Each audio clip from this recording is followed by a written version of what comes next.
এই ওঠো না, আমার আদর পাচ্ছে খুব, তাড়াতাড়ি ওঠো। এই আয়ান ওঠো না, ওই আমার পিচ্চি বরটা ওঠো না। হুম। উফ, কখন থেকে হুম হুম করা শুরু করছো? উঠবে নাকি পানি ঢেলে দিব? ওঠো না বাবু, আমি আর কয়দিন তোমার কাছে থাকতে পারবো বলো তো? আয়ান চোখ ডলতে ডলতে উঠে পড়ল, নদীর দিকে তাকিয়ে বলল, এখন কেন? আমি যে আদর করতে চাইলাম আপনি আমাকে পাত্তা দিলেন না, আমাকে দেখেও না দেখার ভান করলেন। এখন আমিও আদর করব না, ঘুমাবো। Good night. আয়ান শুয়ে পড়তেই নদীর সাথে সাথে আয়ানের উপর উঠে গেল, গালে দুই হাত দিয়ে ধরে একের পর এক কিস করতে লাগলো ঠোঁটের উপরে। আয়ন মিটিমিটি হাসতে লাগলো নদীর পাগলামি দেখে। আয়ন অভিমান করে আর থাকতে পারলো না, নদীকে ঘুরিয়ে নিচে ফেলে দিয়ে গলায় কিস করতে লাগলো। কিস করতে করতে ঠোঁটের কাছে গিয়ে ঠোঁট জোড়া নিজের দখলে নিয়ে নিল। নদী আয়নের মাথার চুল ধরে চোখ বন্ধ করে ফেল। আস্তে আস্তে দুজন হারিয়ে যেতে লাগলো ভালোবাসার সাগরে। সকালে ঘুম ভাঙলে নদী দেখে আয়ন বুকের উপর শুয়ে আছে। আয়ন বলতে লাগলো, জান ওঠো, অফিসে যাবে না? যাব। ওঠো তাড়াতাড়ি, 8:56 বাজে, তাড়াতাড়ি ওঠো। আয়ন নদীর কথা শুনে লাফ দিয়ে উঠে পড়ল। আয়ন উঠে নদীকে ঠোঁটে আলতো করে কিস করে বলল, আজকে যাব না, শ্বশুর মশাইকে বলো না, আজকে তোমাকে নিয়ে ঘুরতে চাই। আয়নের কথা শুনে নদী আয়নের গলা জড়িয়ে ধরে নাকে নাক ঘষে বলল, ঠিক আছে, আব্বুকে আমি বলে দিব আমার জানটাকে আজকে যেন ছুটি দেয়। আমার জানের জন্য আমি নিজের জবটা করতে পারছি, আর আমার জানটাকে ছুটি নিয়ে দিতে পারবো না? এটা কি হয় নাকি? আই লাভ ইউ বউ। I love you too. আচ্ছা চলো দুজন একসাথে গোসল করি। ওকে। আয়ন খাট থেকে নেমে নদীকে পাঁজা কোলা নিয়ে ওয়াশরুমে চলে গেল। আয়নের হাসি দেখে নদী বুঝতে পারল ওর মনে বদমাইশে বুদ্ধি চলছে। আয়ন শাওয়ার ছেড়ে দিলে নদী চমকে উঠল। আয়ন খিলখিল করে হাসতে লাগলো নদীকে চমকে যাওয়া দেখে। নদী আয়নকে কয়েকটা কিল ঘুষি দিয়ে বলে, ফাজিল, খালি ভয় পেয়ে গেলাম না? আমি থাকতেও এত ভয় পাও? নামিয়ে দাও। আয়ন নামিয়ে দিয়ে নদীকে দেওয়ালের সাথে চেপে ধরে কিস করতে গেলে নদী ঠোঁটে হাত দিয়ে বলে, গোসলের সময় গোসল, একদম দুষ্টুমি না। একটু করলে কি হবে? গোসল করে আব্বুর কাছে যাওয়া লাগবে, অফিসে গেলে তোমাকেও যেতে হবে। ও হ্যাঁ, তাড়াতাড়ি করো। দুজন তাড়াতাড়ি করে গোসল করে নিল। গোসল করে পোশাক পরে নিচে চলে গেল। নদীর আব্বু সোফায় বসে ফোন চালাচ্ছে। পাশে নদীর আম্মু চা নিয়ে এসে দিয়ে বলল, উঠেছো দুইজন? জি আম্মু। বসো তোমরা, চা নিয়ে আসছি। আম্মু বসো তো, আমি চা নিয়ে আসি। আয়ন নদীর পিছন পিছন রান্নাঘরে যেতে নিলে নদীর আব্বু বলে, আয়ান এদিকে আসো। আয়ন নদীর আব্বুর সামনে গিয়ে বসলে নদীর আব্বু বলে, যাকে ছাড়া এক সেকেন্ডও থাকতে পারো না, তাহলে অন্য কোথাও পাঠাচ্ছ কেন? এখনো সময় আছে, নদীকে আমাদের হসপিটালে জয়েন হইতে বলো। আব্বু উনি গরিবদের সাহায্য করতে চান, বিনামূল্যে চিকিৎসা করতে চায়। ভালো কাজ তো করবে, সেখানে আমি বাধা দিতে পারি না।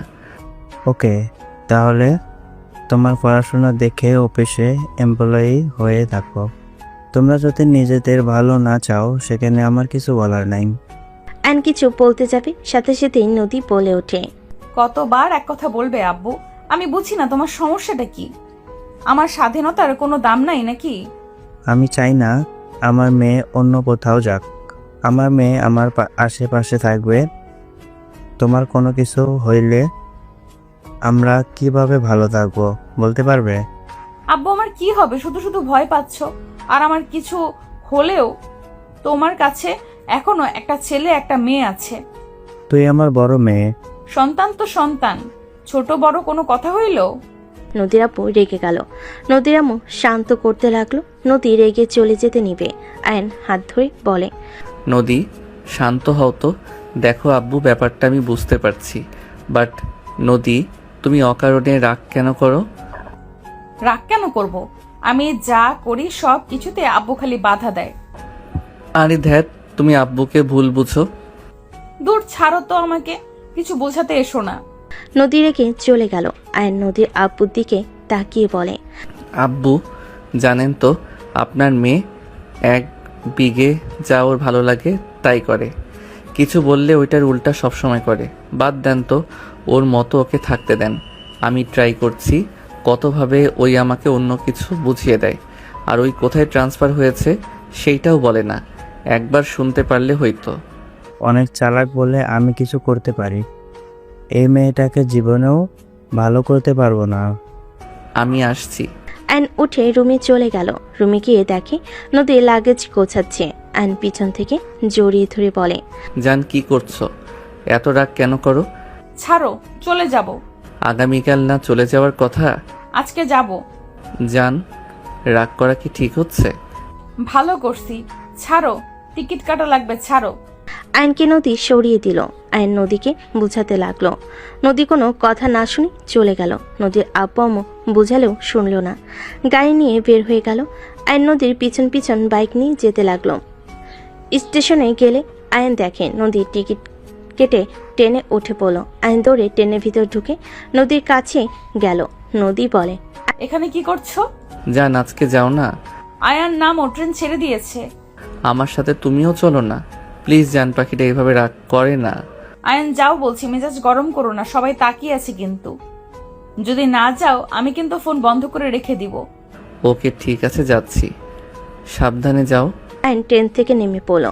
আয়ন জানালার দিকে তাকিয়ে থাকলো। নদী না তাকিয়ে অন্যদিকে তাকিয়ে থাকলো। ট্রেন চলে গেল। আয়ন স্টেশন থেকে বের হয়ে বাইক নিয়ে বাসে চলে গেল। বাসে গেলে নদীর আম্মু বলল, আসলো না? না, চলে গেল। বাদ দাও, খাবার খেয়ে অফিসে যাও। রেডি হয়ে আসছি। আয়ন রুমে চলে গেল। ফ্রেশ হয়ে রেডি হয়ে নিচে চলে গেল। খাবার খেয়ে অফিসে চলে গেল। অফিসে গিয়ে কাজ করতে লাগলো। ফোন বেজে উঠলে আয়ন কল রিসিভ করলো না। 3 বার বাজার পর আয়ন কল রিসিভ করলো। নদী বলল, সরি। কে আপনি? রাগ তুলো না তো। তুমি আমার কোনো কথা শোনো? আজকে চলে গেলে এত রাগ জিত কেন তোমার? না, আসলে আব্বু কখনোই যেতে দিত না। ভালো। জান সরি। এই জান, সরি সরি। ফোন রাখো, কাজ আছে। ওদের কাজ ওরা করুক গা। বাবা মা বেশি ভালোবাসে তো, তাই বোঝো না। যদি ভালো না বাসতো তাহলে বুঝতে। জ্ঞান দিবে না তো। ওকে, দিলাম না। তুমি আসলে কোথায় যাচ্ছ? রাঙাপুর গ্রামে, ওখানেই হসপিটাল তো, একটাই, ওইটাতে জয়েন হয়েছি। আয়ন নদীর কথা শুনে থমকে গেল। আয়ন কাঁপা কাঁপা কণ্ঠে বলল, ওইখানে তুমি বাসায় ফিরে আসো। আব্বুর মতো শুরু করো না। দেখো, ওইখানে তোমার থাকা লাগবে না। অন্য কোনো হসপিটালে যেতে পারবে না। এখানে ভালো হবে, আমাদের প্রজেক্টও এখানে করবে, বড় চাচ্চু বলল। ওইটা সম্পূর্ণ হইলে তোমাকে চলে আসতে বলবো। আমি ওইখানে যাব না, আমি এখানে ঠিক আছি। ওয়েট, স্যার কল দিয়েছে। আয়ন কল কেটে দিল। স্যারের কল রিসিভ করে কথা বলতে লাগলো। কথা বলা শেষ হলে আয়ন নদীকে কল দিল। স্যার কি বলল? পরীক্ষার ডেট দিয়েছে। কবে পরীক্ষা? 15 তারিখে। তাহলে তো সময়ও নাই। অফিস আজকে করে পড়াশোনায় মনোযোগ দাও। আয়ন নদীর সাথে কথা বলতে লাগলো আর কাজ করতে লাগলো। সন্ধ্যার দিকে আয়নের অফিস ছুটি হলে বাসায় চলে গেল। আয়ন রুমে গিয়ে ফ্রেশ হয়ে নদীকে কল দিল। নদী আয়নকে বলতে লাগলো, যাও ফ্রেশ হয়ে আসো। তোমাকে ছাড়া রুমটা ফাঁকা ফাঁকা লাগছে। পরীক্ষা শেষ হইলে আমার কাছে চলে আসো। যাব না। কেন? রাগ করে থাকলে তোমার লস। ভালো হয়েছে, থাকো, ফ্রেশ হয়ে আসি। আয়ন ফ্রেশ হতে চলে গেল। ফ্রেশ হয়ে এসে নদীর সাথে শুয়ে থেকে কথা বলতে লাগলো। 2 মাস পর। কি হলো, আসবে না নাকি? 2 মাস হয়ে গেছে, একবার দেখা করতে আসলে না। মানলাম পরীক্ষা ছিল, বাট 10 দিন ধরে তো বাসায় আছো। তুমি যদি না আসো তাহলে আর আমাকে কল দিবে না, কোনো কথা নাই। তুমি তো ছুটি নিয়ে কয়েকদিন ঘুরে যেতে পারো। আমি এখানে কাজে আছি, আমি কিভাবে যাব শুনি? একের পর এক রোগী আসছে, সেখানে আমি কিভাবে যাব শুনি? আমার জন্য তো আসতেও পারো। তুমিও তো আমার জন্য আসতে পারো। আমার থেকে তোমার কাছে কি শ্বশুরবাড়ির মানুষজন আপন হয়ে গেছে নাকি? তুমি বুঝতে পারছো না, আমার সব জায়গায় যেতে ভালো লাগে না, তুমি তো জানো। আমি কোনো কথা শুনতে চাই না। তুমি এখানে আসবে মানে আসবে, আর যদি না আসো তাহলে একদম আমাকে কল দিবে না। তুমি ভুলে যাও তোমার কোনো বউ আছে। ওয়েট, ওই তুমি কি কোনো মেয়ের প্রেমে পড়েছো নাকি? আমি নাই আর লুচ্চামি শুরু হয়েছে? নিশ্চয়ই কোনো মেয়ের প্রেমে পড়েছো, না হইলে আমাকে ছেড়ে থাকতে তোমার কোনো সমস্যা কেন হয় না?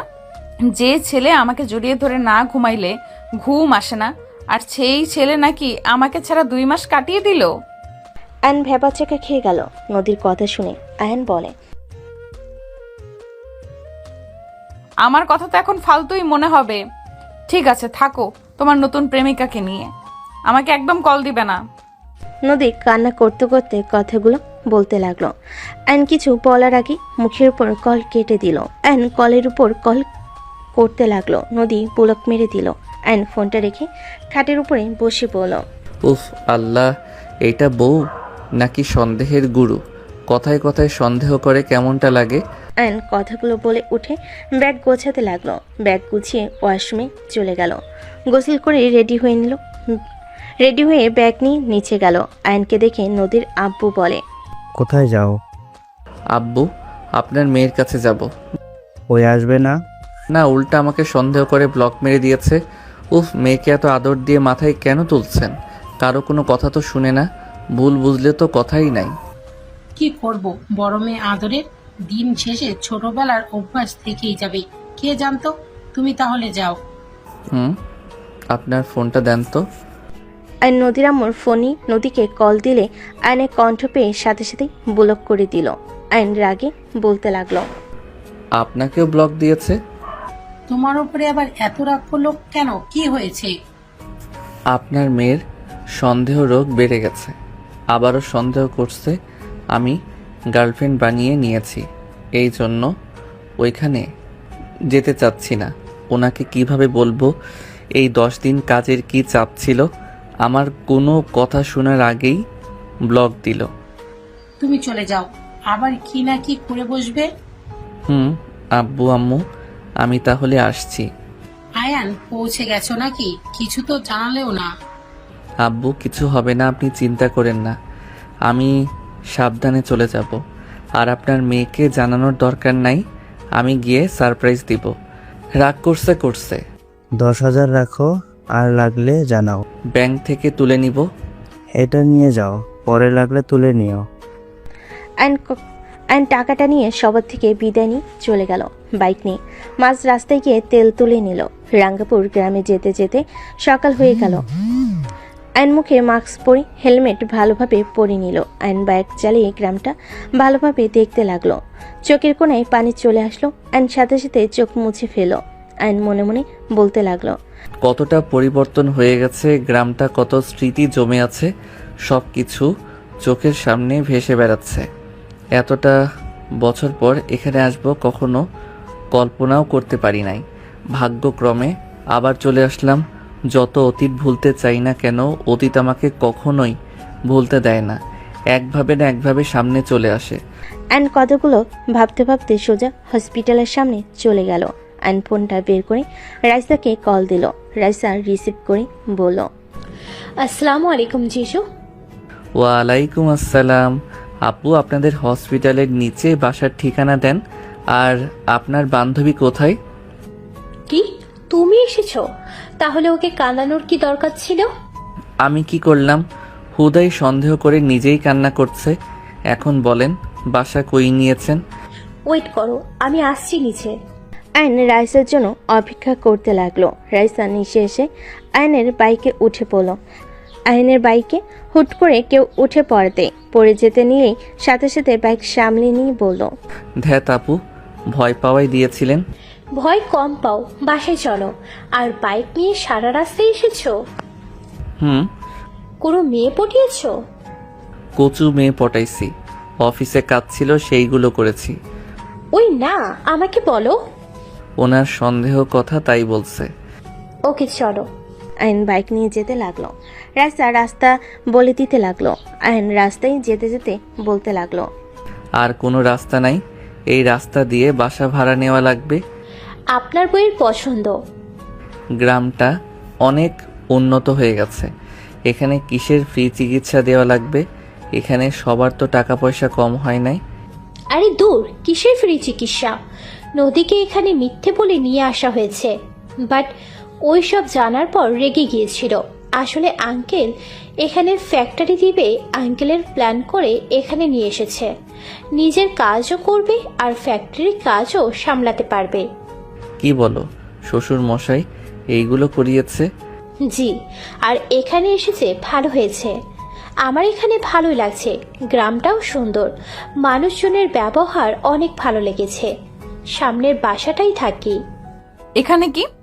গার্লফ্রেন্ড সাথে দেখা করার জন্য আসলাম। চলে যান, এখানে আপনাকে কে আসতে বলছে?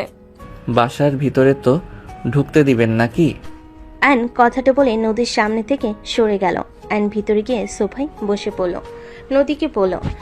পানি দেন, গলাটা শুকিয়ে গেছে। নদী ফ্রিজ থেকে পানি নিয়ে এসে দিলে আয়ন খেতে লাগলো। রাইসা রুমে চলে গেল। আয়ন নদীকে টান দিয়ে কোলে বসিয়ে বলল। এত রাগ করো কেন শুনি?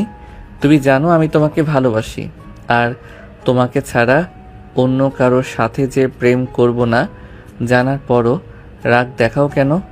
ছাড়ো, তোমার সাথে আমার কোনো কথা নাই। আমার কথা আছে, ছাড়বো না আমি। আমার কথায় উত্তর দিবে তারপর। রাইসা এসে পড়বে কিন্তু। আসলে আসবে, আমি আমার বউকে ধরছি, অন্য কোনো মেয়েকে ধরি নাই। কামড় দিব নাকি? আয়ন নদীকে কোলে তুলে নিয়ে পাশের রুমে চলে যেতে লাগলো। নদী আয়নকে থামিয়ে দিয়ে বলতে লাগলো। আমার কাছে আসলে আমি চিৎকার দিব। দিলে দাও।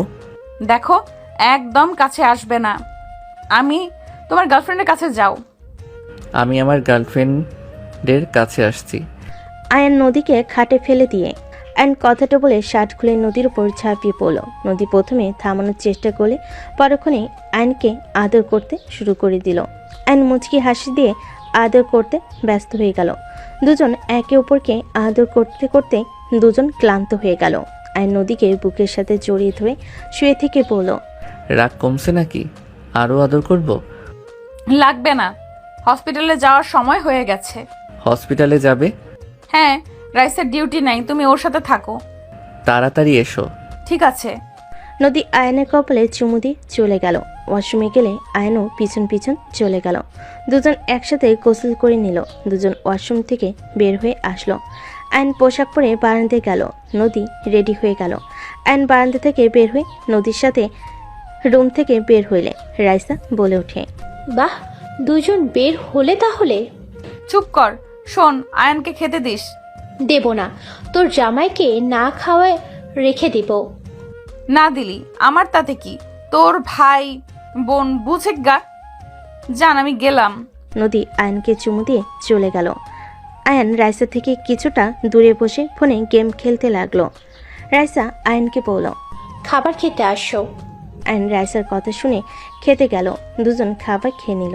দুজন খেয়ে গল্প করতে লাগলো। দুপুর দিকে দুজন একসাথে রান্না করতে লাগলো। রান্না করা শেষ হলে রাইসা বলে। তুমি তাহলে খেয়ে নাও, আমি নদীর জন্য নিয়ে যাই। না, ওনার ওইখানে গিয়ে খাবো, একসাথে খাবো। নিজের হাতে আর খেতে মন চাচ্ছে না।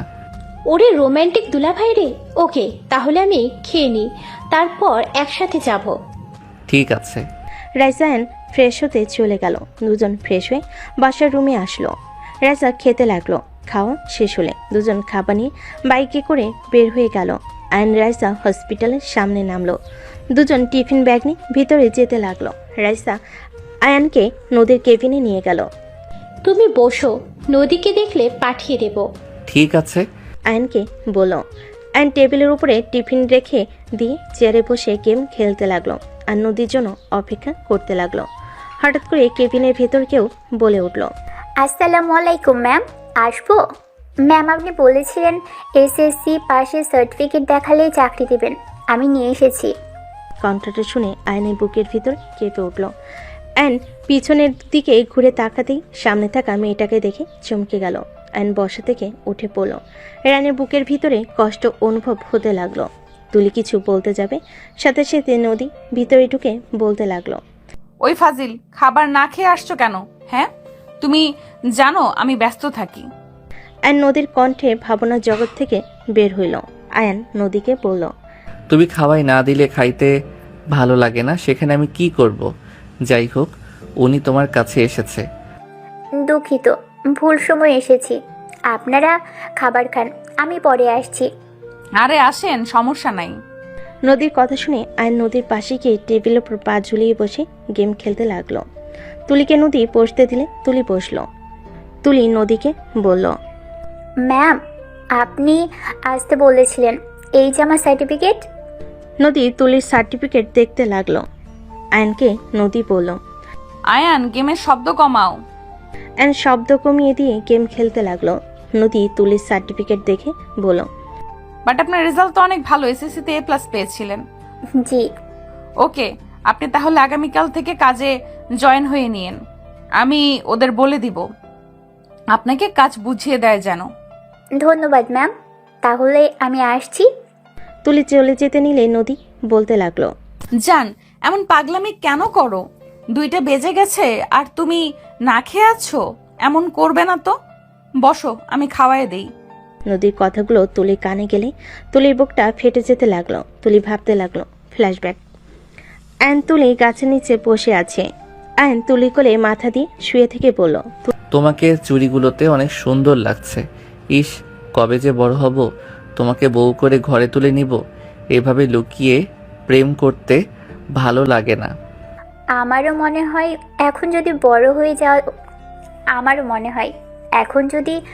হয়ে যাওয়া যায় তো তাহলে আমি তোমাকে বিয়ে করে নিতাম। তোমাকে সারা দিন তাকিয়ে থেকে দেখতাম আর তোমার সাথে অনেক দুষ্টুমি করতাম। তোমার কাছে অনেক বায়না করতাম। আমাকে কিছু না দিলে তোমার সাথে অভিমান করে থাকতাম। তুমি আমার রাগ ভাঙানোর জন্য মরিয়া হয়ে উঠতে। আমাকে অনেক ভালোবাসবে, আদর করবে।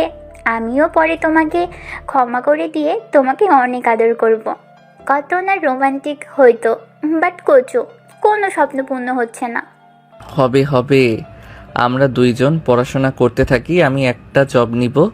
আমি প্রতিদিন অফিস থেকে ফিরবো। তুমি আমার জন্য ঠান্ডা পানি নিয়ে আসবে, আমার কোলে বসে আঁচল দিয়ে আমার শরীরের ঘাম মুছে দিবে, তোমার হাতে খাওয়াই দিবে।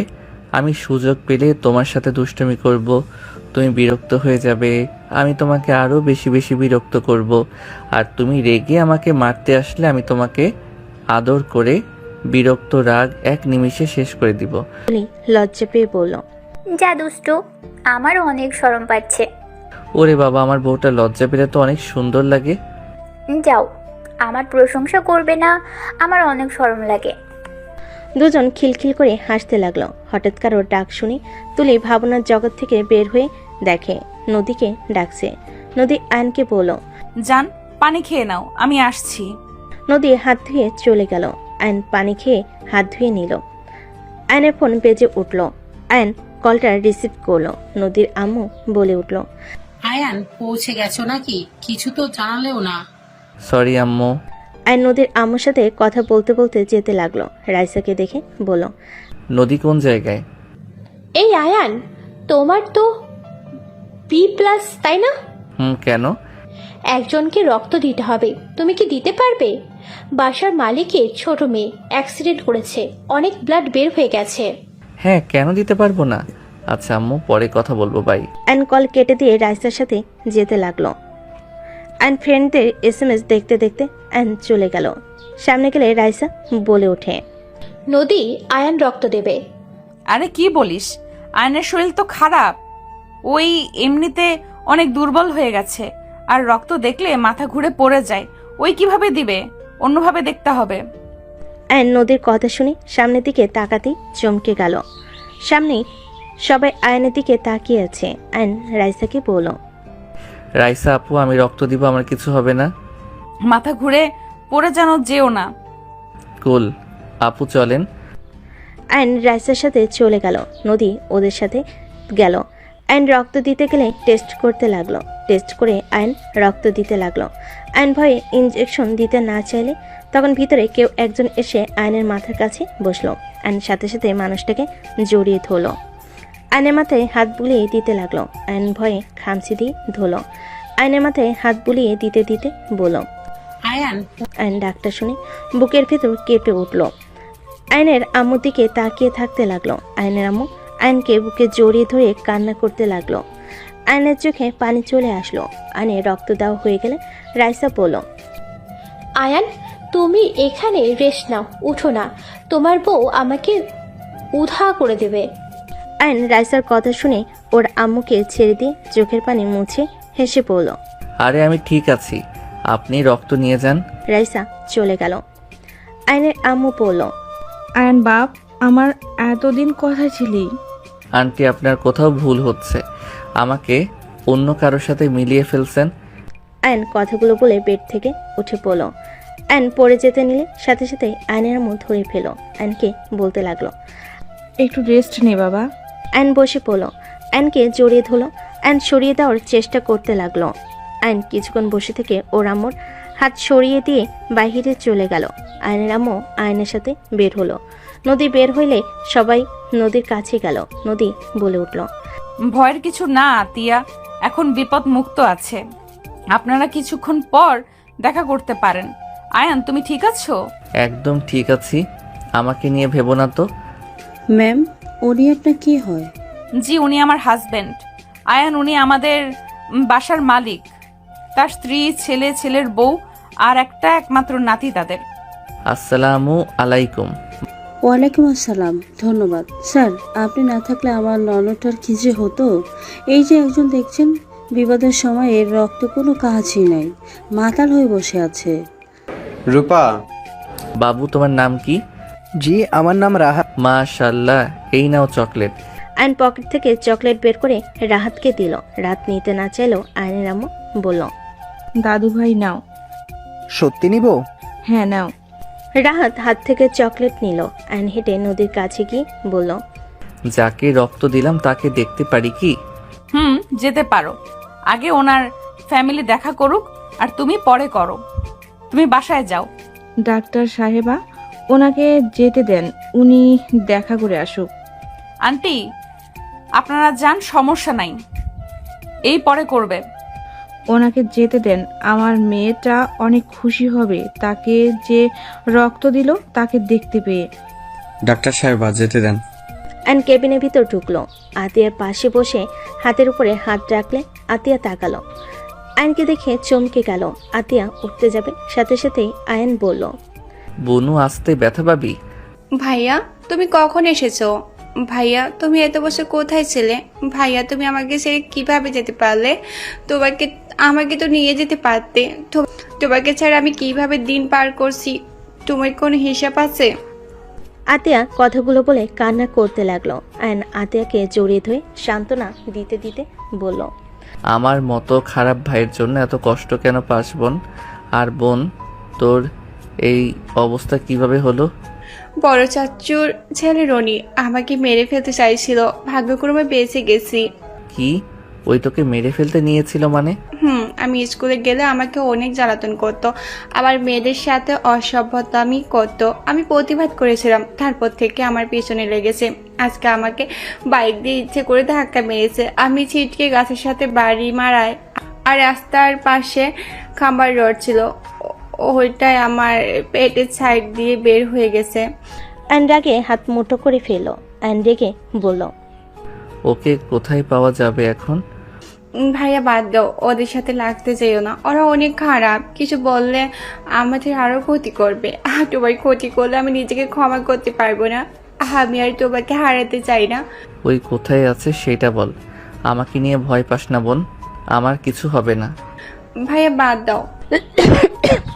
আয়নের ফোনে বেজে উঠল। সবাই ভিতরে ঢুকলো। আয়ন ফোনে কথা বলতে লাগলো। আব্বু বলেন।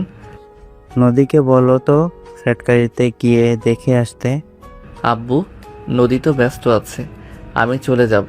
বাট আপনি ফ্যাক্টরি বিষয়ে আমাকে কিছু তো বলেন নাই, আর ওকে মিথ্যা বলে এখানে পাঠিয়েছেন। তুমি এসব কিভাবে জানলে? রাইসা আপুর থেকে শুনেছি। শুনছো, ভালো হয়েছে। তাহলে তুমি বাইকটা দেখো, ওইটা তোমাদের দুজনের জন্য। তোমরা যদি ভালোভাবে চালাতে পারো তাহলে তো আলহামদুলিল্লাহ, না পারলে আর কি করার। আচ্ছা শোনো, ওইখানে গিয়ে দেখো কাজ কতটুকু করছে। আচ্ছা আব্বু, আমি যাচ্ছি। আয়ন কল কেটে দিয়ে আতিয়াকে বলল, বনু থাক, আমাকে একটু যেতে হবে, আমি পরে এসে দেখা করব। ভাইয়া, আমাকে ছেড়ে যাও না, আমি তোমাকে আর হারাতে চাই না। চিন্তা করিস না, আমি এখানে আছি কিছুদিন, তোর সাথে প্রতিদিন দেখা করব।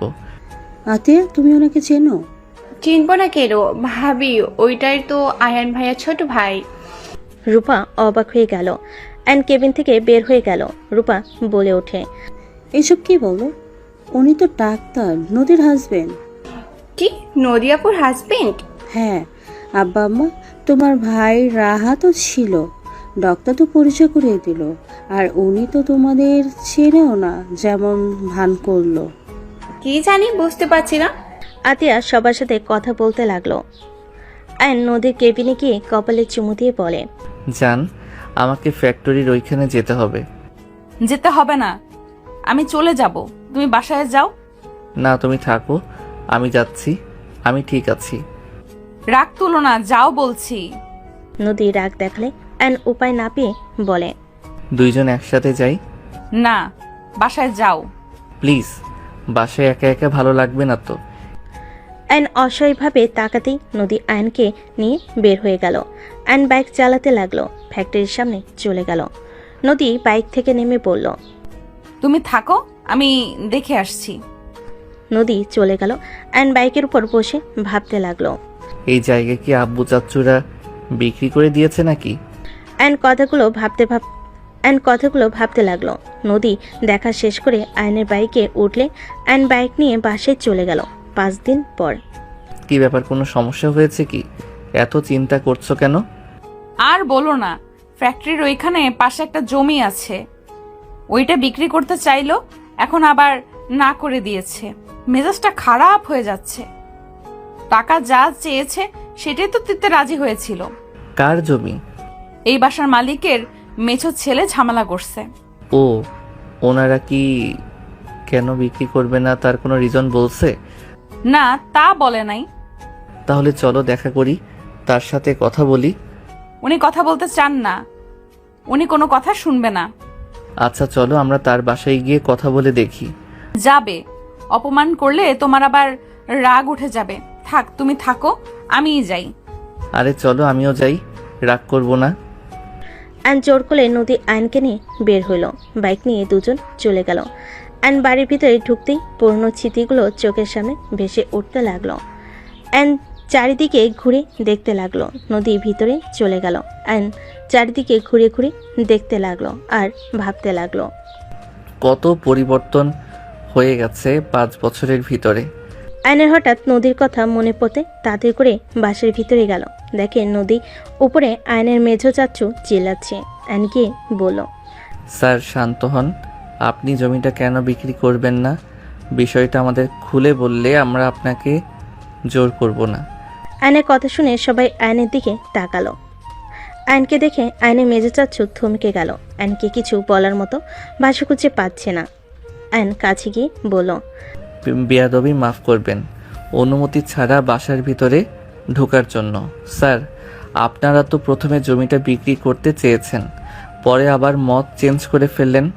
আসলে রিজনটা যদি বলতেন কেন না করে দিলেন, আর আপনাদের যদি আরও বেশি দামে বিক্রি করেন বিষয়টা আমাদের বলতে পারেন। আয়নের কথা শুনে মেজো চাচ্চু অপলক দৃষ্টিতে তাকিয়ে থাকতে লাগলো। নদী বলে ওঠে, দেখেন, আমাদের বিষয়টা খুলে বললে আমরা বিষয়টা বুঝতে পারবো। দয়া করে যদি বলতেন কেন জমিটা দিবেন না। ডাক্তার সাহেবা, ওইটাই আমার আদরের কলিজার টুকরা ভাতিজার নামে লিখে দিয়েছি আমি। আমার বড় ভাতিজা না বুঝে ওইটাই আপনাদের কাছে বিক্রি করে দিতে চেয়েছে। আমি বেঁচে থাকতে আমার ভাতিজার হক আমি কাউকে নষ্ট করতে দিব না। আয়ন কথাগুলো শুনতেই চোখের কোণায় পানি টলমলো করতে লাগলো। নদী আয়নের চাচ্চুর দিকে তাকিয়ে বলল, ও আচ্ছা আঙ্কেল, উনি কোথায়? ওনাকে বলেন উনি বিক্রি করবেন নাকি। যদি উনি রাজি না হয় তাহলে জোর করতে চাই না। আমার কলিজার টুকরাটা আমাকে চেনে না, আমাকে ভুলে গেছে। জানেন, আমার কলিজার টুকরাটা ঠিক ওনার মতো আজ দেখতে হয়েছে হয়তো। দুঃখিত আঙ্কেল, ওনার স্মৃতি হারিয়ে গেছে, চিকিৎসা করাচ্ছেন না। স্মৃতি হারালে চিকিৎসা করালে ঠিক সুস্থ হয়ে যেত, কিন্তু সেই যে ইচ্ছে করে আমাদের কাউকে চিনতে চায় না। দুঃখিত আঙ্কেল, আপনাকে রাগানোর জন্য। আয়ান চলো, আব্বুকে বোঝাতে হবে। আয়ন নদীর সাথে উঠতে যাবে, তখনই আয়নের মেজো চাচ্চু বলে, আরে বসেন, চা নাস্তা করে যান। অন্য একদিন করব আঙ্কেল, আজকে আসি। উনি আপনার কি হয়? আর স্যার, আপনি যদি চান তাহলে আমি আপনাকে ওই জমির উপরে কাজ করতে দিতে পারবো। মেজ চাচুর কথা শুনে নদী বেশ অবাক হয়ে বলল, সত্যি দিতে পারবেন? কত টাকা দেওয়া লাগবে এখন বলেন আমাকে। টাকা লাগবে না, আমাকে একটাই কথা বলেন তো, জি বলেন। উনি আপনার কি হয়, বডিগার্ড নাকি? সরি আঙ্কেল, বডিগার্ড কেন হবে? উনি আমার হাজবেন্ড। ও আচ্ছা, সরি, কিছু মনে করবেন না। আর সরি আপনার সাথে খারাপ ব্যবহার করে ফেলেছি। আসলে প্রিয় মানুষদের বেইমানিগুলো সহ্য হয় না, মাথার ভিতরে সব কিছু এলোমেলো হয়ে যায়। সমস্যা নাই আঙ্কেল, আমি কিছু মনে করি নাই। আপনি আমার গুরুজন, আমি ওইসব কিছু মনে করি নাই। দাঁড়িয়ে আছেন কেন? বসেন দুইজন, ওই যে চা নিয়ে এসেছে। আয়ন নদী বসলো। আতিয়া চা বিস্কিট ফল কেটে নিয়ে এসে দিল। আতিয়া আয়নকে চা দিয়ে বলে, আমি আপনার জন্য বানিয়েছি, দেখেন তো কেমন লাগে। আতিয়ার কথা শুনে নদী ফুরকুচকে তাকালো। আয়ন 4 কাপ হাতে নিল। আয়ন চুমুক দিয়ে বলল, বাহ, অনেক মজা হয়েছে তো। বাট তুমি অসুস্থ মানুষ হয়ে চা বানাতে গেছো কেন? আমি আপনাকে দেখে একদম সুস্থ হয়ে গেছি। আতিয়ার কথা শুনে নদীর রাগ হতে লাগলো। আয়ন নদীর দিকে তাকিয়ে বুঝতে পারলো নদীর রাগ হচ্ছে। আয়ন ঢোক গিলে বলল, নদী কুল, তুমি যা ভাবছো বিষয়টা মোটেও তেমন না। আরে ওই আমার ছোট বোনের মতো তো আমি রক্ত দিয়েছি, এই জন্য তো আমরা ভাই বোন হয়ে গেছি। কুল, রেগে যাও না কিন্তু। আয়নের কথা শুনে সবাই অবাক হয়ে তাকালো। আতিয়া বলে ওঠে, আপু, আপনি আমাদের নিয়ে ফুল বুঝবেন না। আমি বোন হিসাবে ভাইয়ার জন্য চা বানিয়েছি। আপনি চাইলে আপনাকে ভাবি বলে ডাকতে পারি। দুজনে কথা শুনে নদী অনেকটাই শান্ত হলো। আয়ন নদীকে বলল, রেখে চাটা মুখে দিয়ে দেখো না পিচ্ছি, অনেক ভালো চা বানিয়েছে। নদী 4 কাপে চুমুক দিল। আতিয়ার দিকে তাকিয়ে বলল, হ্যাঁ অনেক মজা হয়েছে পিচ্ছি, আমাদের জন্য অত কষ্ট না করলেও পারতে। তুমি বসো। আপনাদের জন্য কিছু করতে পারলে নিজেকে ধন্য মনে করব। রাহাত, কেমন আছো?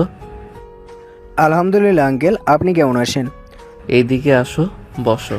অ্যান্ড রাহাতকে নিজের কাছে বসালো। হঠাৎ করে বাসার ভিতর কয়েকটা ছেলে আর আয়নের বড় চাচু বাসার ভিতর ঢুকলো। একটা ছেলে অসভ্যতামি করতে লাগলো, বলতে লাগলো, ওই শফিক, তোর ছেলের অনেক সাহস বেড়েছে তাই না? আমার বাড়িতে গিয়ে হুমকি দিয়ে আসবো। ওই ভাঙচুর কর, যে ঠেকাবে তাকে মারবি। ছি, উনি তোমার গুরুজন, আর তুমি তার নাম ধরে এইভাবে কিভাবে রাখতে পারো? ও ডাক্তার সাহেব, আপনি এখানে নাক গলাবেন না। আপনাকে সম্মান করি তাই বলে আমাদের পারিবারিক বিষয়ে কথা বলবেন না দয়া করে।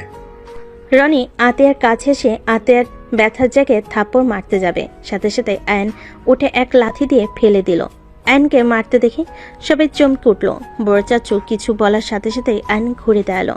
আয়নকে দেখে বলে ওঠে, হ্যাঁ আমি, ওই কি বললি, শফিক আর তুই বলে ডাকলি তাই না? বয়স কত রে তোর? কেন তোর সাহস কি করে হয় আমাকে লাথি দেশ? এই তোরা দাঁড়িয়ে আছিস কেন? মার শালাকে, হিরো সাজতে এসেছে।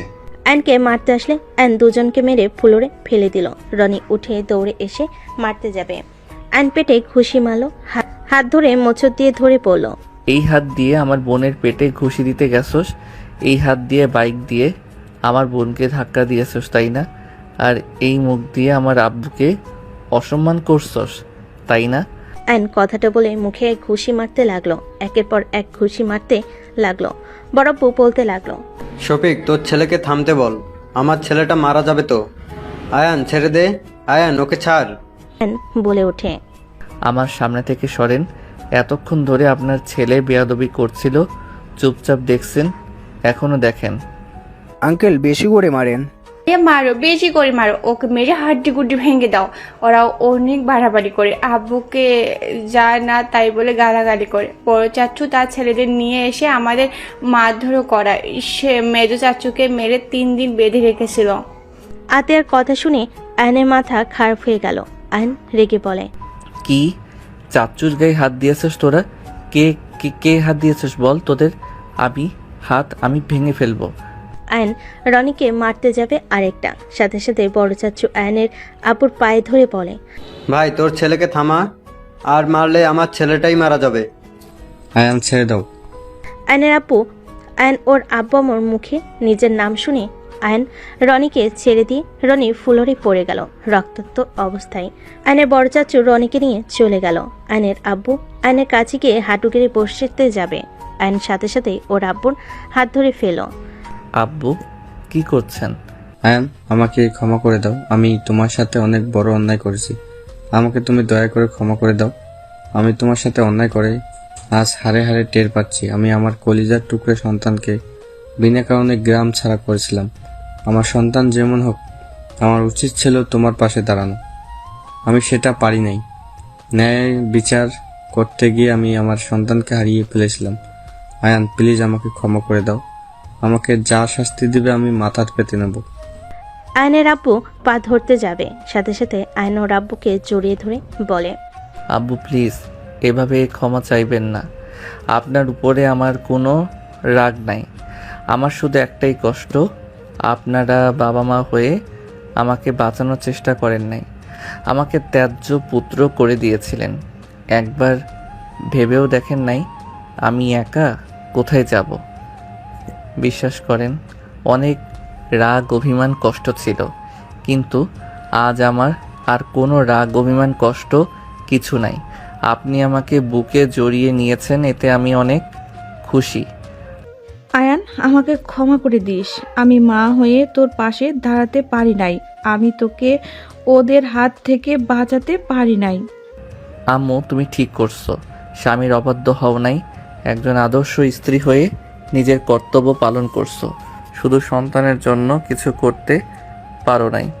আয়নের কথা শুনে আয়নের আম্মু বলে, আমি আমার সন্তানদের ভালো মা হতে পারি নাই। আমাকে তুই ক্ষমা করে দে বাপ। আয়নুর আম্মুর হাত ধরে বলল, আম্মু ক্ষমা চাও না তোমরা। আমি আলহামদুলিল্লাহ অনেক ভালো আছি। আমি যা হারিয়েছি তার থেকে বেশি পেয়েছি। একজন ভালো স্ত্রী যে আমাকে পাগলের মতো ভালোবাসে, আমার জন্য দুনিয়ার সবার সাথে লড়াই করতে রাজি, কিন্তু আমাকে ছেড়ে দিবে না। আমাকে বাবা মায়ের ভয়ে বলে নাই। আমাকে সেই চেনে না, আমি তাকে বিরক্ত করি। সেই তার বাবা মা ভাই বোন সবার সামনে আমার হাত ধরেছে, আমার জন্য লড়াই করেছে। আজ আমি অনেক সুখে আছি। আমার শ্বশুর শাশুড়ি, বড় ভাইয়া, শ্যালিকা সবাই আমাকে অনেক ভালোবাসে।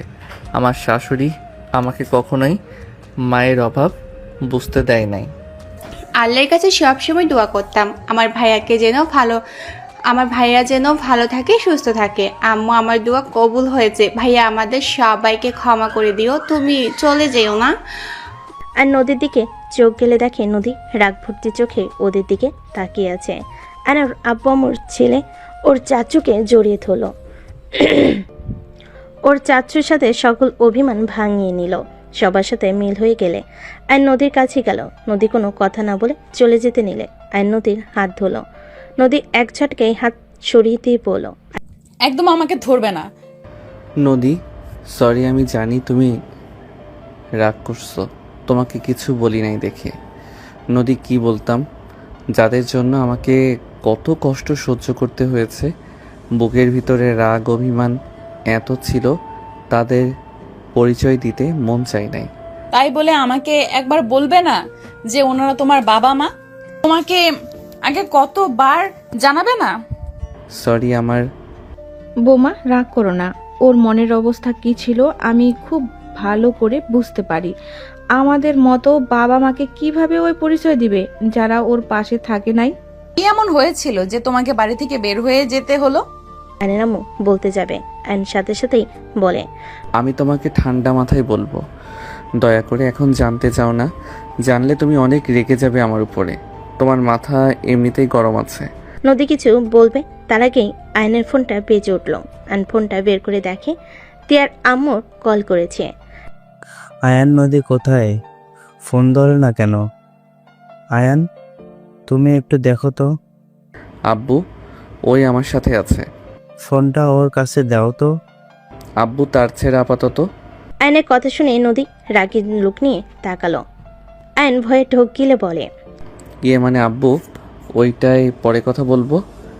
আমার মাথার তার ছেঁড়া। আয়ানের, তোমাকে তো আমি। অ্যান্ড সাথে সাথেই ওর আম্মুর পিছনে গিয়ে লুকালো। সবাই মিটিমিটি হাসতে লাগলো। ওদের ঝগড়া মারামারি দেখে নদী রেগে বলতে লাগলো, আমায় আর আমার তার ছেঁড়া সামনে আসো, আমি দেখিয়ে দেই তার ছেঁড়া কিনা। আমার মোটেও বোঝার দরকার নেই আব্বু, পরে কথা বলি। বাঘিনী হয়ে গেছে। আয়নের কথা শুনে তিয়ার আম্মু কল কেটে দিল। আয়নের আম্মু বলে, এই আমার বৌমাকে এসব কি বলিস? আম্মু ওকে সামনে দেন, ওই অনেকবার বাড়ছে। একদম না, আম্মু সামনে থাকো। ভাবি আমি কি হেল্প করব? ছোট আম্মু, আমিও হেল্প করি। দুজনের কথা শুনে নদী বলে, করো। এই আমার সাথে বেইমানি হচ্ছে। আতিয়া রাহাত আয়নকে পিছন থেকে শক্ত করে ধরল। নদী গলা ধরতে যাবে, সাথে সাথেই আয়ন বলে ওঠে, বউ সরি, ভুল হয়েছে, ক্ষমা করে দেন, আর বলবো না, মাঝে মাঝে বলবো। আয়নের কথা শুনে সবাই হাসতে লাগলো। নদী বলল, তুমি আমাকে মোটেও ভালোবাসো না আয়ান, তুমি আমার কাছে কোনো কিছু শেয়ার করো না। বিষয়টা অনেক খারাপ লাগছে আয়ান, আমি তোমার জন্য কি করি নাই বলতে পারো? আমি কোনো দিন তোমার কাছ থেকে কোনো কিছু লুকিয়েছি বলতে পারবে? নদীর কথাগুলো আয়নের খারাপ লাগলো। আয়ন হাঁটুকে কান ধরে বলল, আই এম সরি নদী, তুমি তো আমাকে একবার জিজ্ঞেস করেছিলে, আমি তোমাকে বলি নাই। তুমি বলেছিলে অতীত নিয়ে তোমার কিছু যায় আসে না।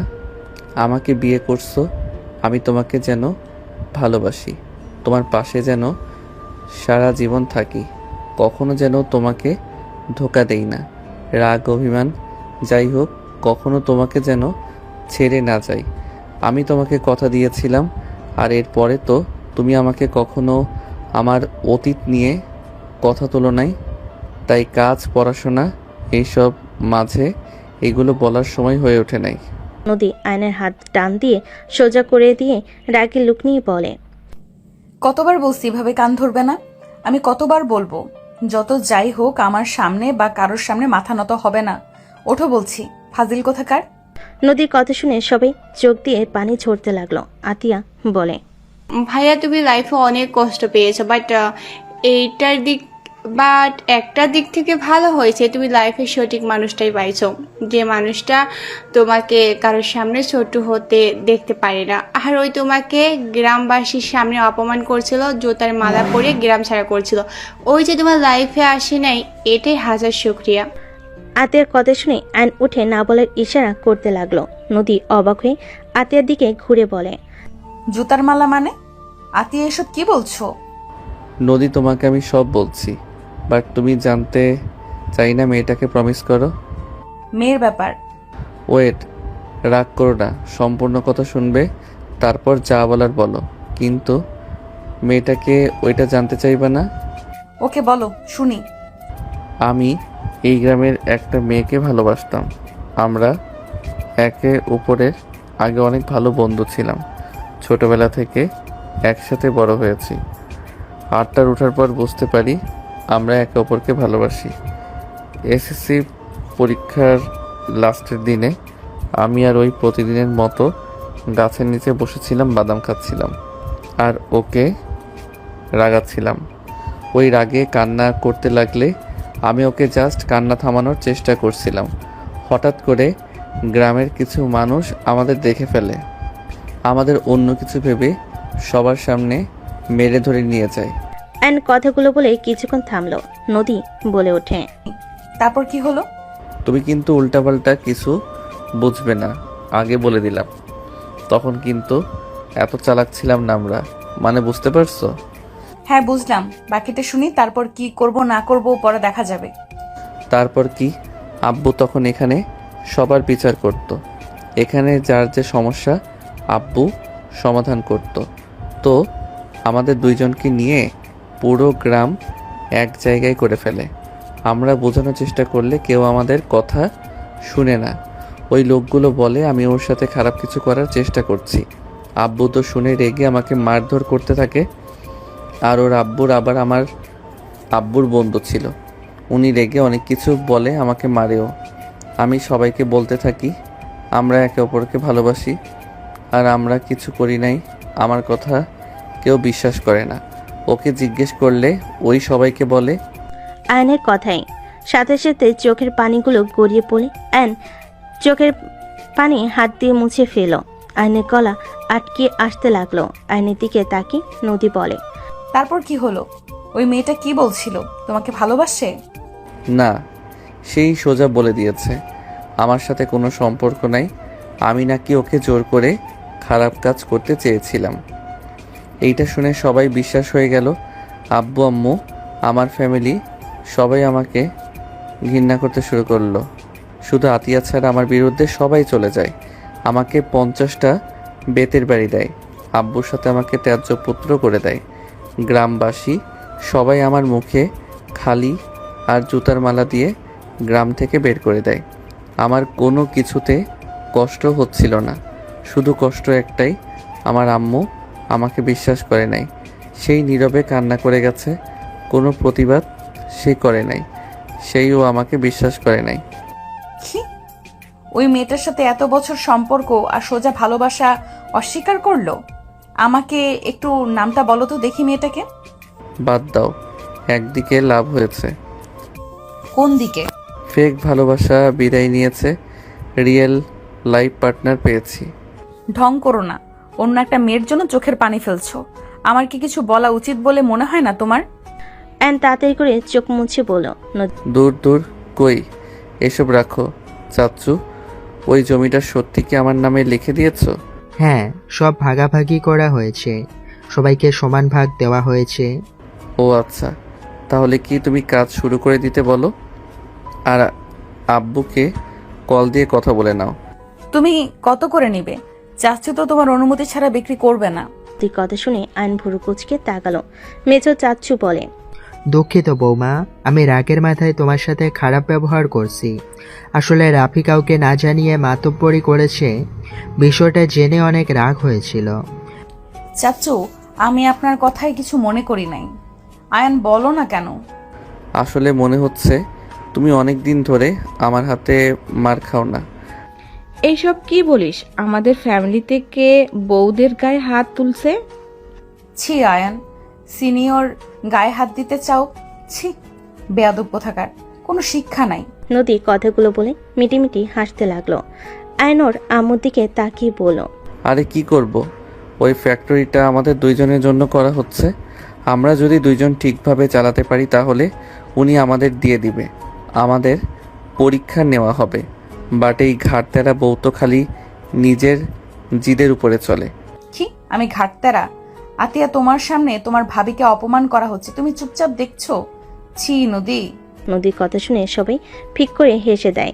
আয়ন নদীর কাণ্ড দেখে হাসি থামাতে পারল না। আয়ন বলে ওঠে, দুষ্টুমি রাখো। হসপিটালে যাবে না নাকি? বাসায় যাব, আমার কাজ আছে। বৌমা, ওই বাসায় থাকা লাগবে না, তোমরা 3 জন এখানে চলে আসো। আয়ান যা ভালো বুঝে ওকে বলেন। আর আচ্ছা, আমি আসছি। সবাই ভালো থাকবেন, আল্লাহ হাফেজ। নদী সবার থেকে বিদায় নিয়ে বাসা থেকে বের হয়ে গেল। আয়নকে আতিয়া বলে, ভাইয়া ভাবি অনেক ভালো, উনি এত বড় লোক হয়ে কোনো অহংকার নেই, তাই না? হ্যাঁ, ওই আমার বউ বলে বলছি না, ও অনেক ভালো। ওইখানে এসেছে গরিবদের ফ্রি চিকিৎসা দেওয়ার জন্য। বাট এইসব আমার শ্বশুরের প্ল্যান ছিল। আসলে এই কোম্পানিতে বসতে চাই না, ওদের নিজস্ব হসপিটাল আছে, সেটাতেও জয়েন না হয়ে আমাদের গ্রামে চলে এসেছে। যা একবার বলবে সেটাই করে। একদিক ভালোই হয়েছে, তোমাকে আমরা আবারও ফিরে পেলাম। হ্যাঁ ভাবি ঠিক বলেছে। আয়ান চল, খাবার খেয়ে নিবি। আম্মু, আমি খেয়ে এসেছি, আমি এখন কিছু খাবো না। চাচ্চু রাকিব কোথায় থাকে? মাঠে হয়তো বন্ধুদের সাথে খেলাধুলা করছে। ও আচ্ছা, ওকে, আমি আসছি। ওর সাথে দেখা করতে গেলাম।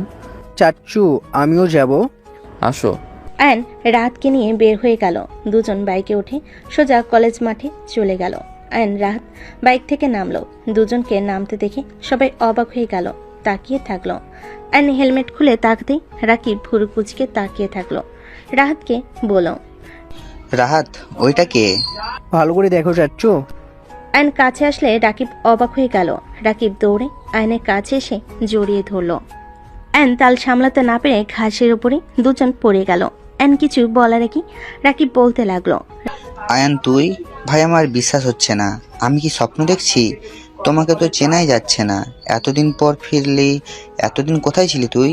তুই জানিস আমরা কত তোকে খুঁজেছি? আব্বু, আমি কত খুঁজেছি তোকে, কোথাও পাই নাই। এতদিন কোথায় ছিলি? আরে ভাই ওয়েট, আমাকে বলার তো সুযোগ দে। ও হ্যাঁ, তাই তো। চাচু তোমরা উঠো, ঘাসের ভিতরে সাপ বের হইতে পারে। রাহাতের কথা শুনে আয়ন উঠে পড়ল। রাকিবের দিকে হাত দিলে রাকিব হাত ধরে উঠে পড়ল। আয়ন বাকিদের সামনে গিয়ে কৌশল বিনিময় করতে লাগলো। সবাই আয়নকে জড়িয়ে ধরতে লাগলো। দোস্ত, আমরা কি স্বপ্ন দেখছি নাকি? আমাদের তো বিশ্বাসই হচ্ছে না তুই আমাদের সামনে। আমরা তো ভেবেছি তুই হারিয়ে গেছস, আর কোনোদিন ফিরবি না। সবার কথা শুনে আয়ন হেসে বলে, তোদের না জ্বালিয়ে এত তাড়াতাড়ি হারিয়ে যাব এটা কি ভাবা যায়? আগে তোদের জ্বালাবো, তারপর হারানোর চিন্তা করব। আয়ান, তুই এতদিন কোথায় ছিলি? ঢাকা ছিলাম। কার কাছে? আর তোকে দেখে তো মনে হচ্ছে অনেক ভালো আছোস। তোদের দোয়ায় আলহামদুলিল্লাহ অনেক ভালো আছি। এখন কাহিনী বল, কোথায় ছিলি? আমি এক দাদুর সাথে বস্তিতে থাকতাম। ওনার ছেলে সন্তান বলতে কেউ নাই, তার একটা দোকান ছিল। আমি তার দোকান সামলাতাম আর তার কাছে থাকতাম। দোকানে একটা কাস্টমার আসতো, তার লগে প্রেম হয়ে যায়। তারপরে আর কি, পালিয়ে বিয়ে করি। তারপর শ্বশুর বাড়িতে গিয়ে উঠি। কেউ মেনে না নিলে পরে সবাই মেনে নিয়েছে, আলহামদুলিল্লাহ। বাহ বাহ, কি ভাগ্য। তা ভাবি কোথায় আমাদের? হসপিটালে। কি? ভাবির কি হয়েছে? হাসপাতালে কেন? আরে চাচু, ডাক্তার নদী আছে না, উনি তো আমার ছোট আম্মু। কি? সবাই চোখ বড় বড় করে তাকালো। একজন বলে ওঠে, মজা করছিস নাকি? অত সুন্দর মেয়ে তোর বউ কিভাবে হয়? আর উনি যা বড় লোক, ওনার সাথে তো যায় নাকি? রাহাত বলে, আরে সত্যি তো, ছোট আম্মু তো উনি। আমরা বিশ্বাস করি না। ওকে করিস না, সময় হইলে প্রমাণ করে দিব। যাই হোক, এখানে সারাদিন থাকোস নাকি?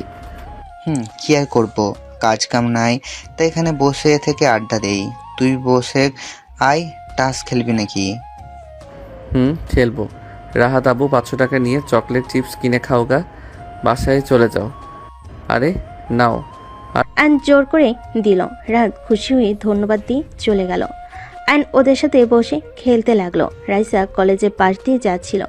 আয়নকে দেখে রাইসা বেশ অবাক হয়ে গেল। রাইসা মাঠের ভিতরে এসে আয়নের পিছনে গিয়ে দাঁড়ালো। সবাই অবাক হয়ে তাকায়। আয়নের কাঁধে হাত দিলে আয়ন হাতটা সরিয়ে দিয়ে কাঠ খেলায় মনোযোগ দিতেই দেখতে লাগলো রাইসা বারবার কাঁধে হাত দিলে। আয়ন বিরক্ত হয়ে বলে, আরে ধুর, কে ভাই এত জ্বালাচ্ছেন কেন? আয়ন কথাটা শুনে পিছনে ঘুরে তাকাতে আয়ন ভেবেচাকা খেয়ে গেল। আয়ন লাফ দিয়ে ঠাস করে ফেলে দিয়ে ঢুক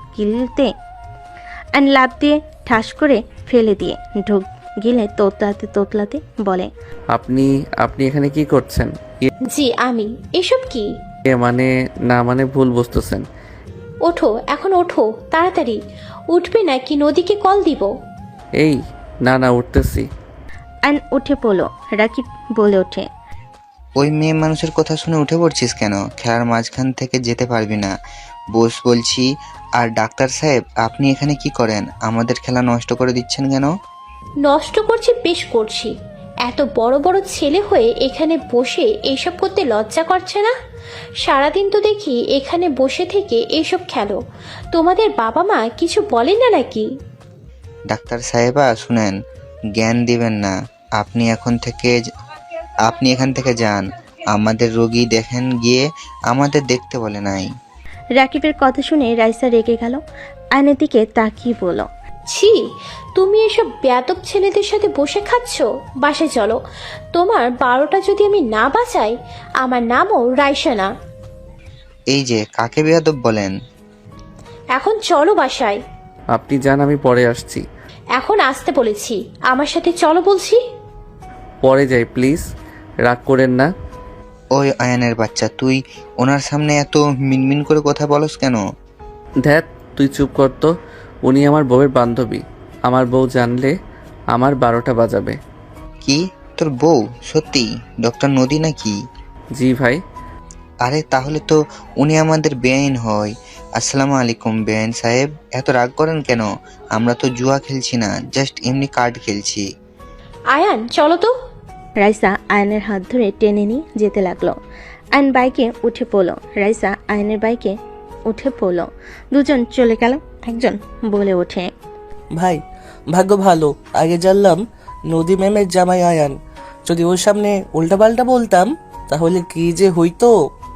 রাখ, এই রাইসা ম্যামকে পটাতে হবে। সালা গ্রামের সুন্দর মেয়ের সাথে প্রেম করলো, আবার ওর জন্য গ্রাম ছাড়া হয়ে সব থেকে বেশি সুন্দরী বড়লোক বাপের মেয়েকে বিয়ে করছে। ওর কপালে নাকি অন্য কিছু। আর আমাদের দেখ এখানে বসে এইসব বাল খেলছি। থাক, আমি গেলাম। রাকিব কথাগুলো বলে উঠে চলে গেল। আয়ান রাইসা বাইকে যেতে লাগলো। রাইসা বলে ওঠে, এখানে তোমার থাকা লাগবে না। তুমি দেখছি এই বাদর ছেলেদের সাথে থেকে খারাপ হয়ে যাবে, ঢাকা চলে যাবে।